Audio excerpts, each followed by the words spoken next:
আজ 2024-এর শেষ দিন। কৃষ্ণনগর বারোদল মেলার বিগ্রহগুলি আজ লাস্ট দিন, শেষ দিনে রাখাল বেশে বিগ্রহগুলি কত সুন্দর দেখতে লাগছে দেখুন।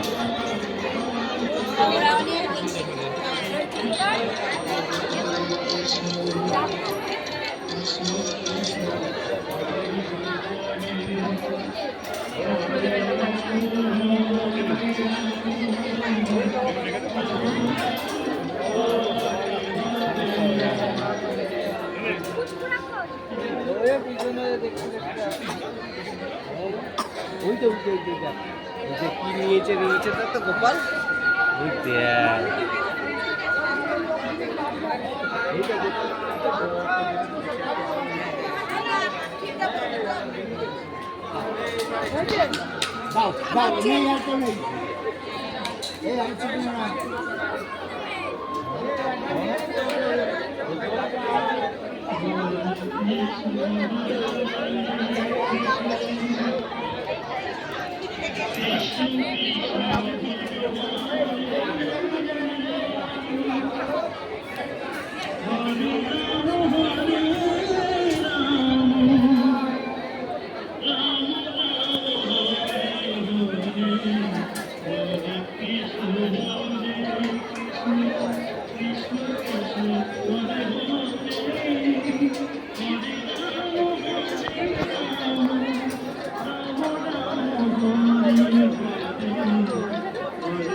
দাদা বললো হয়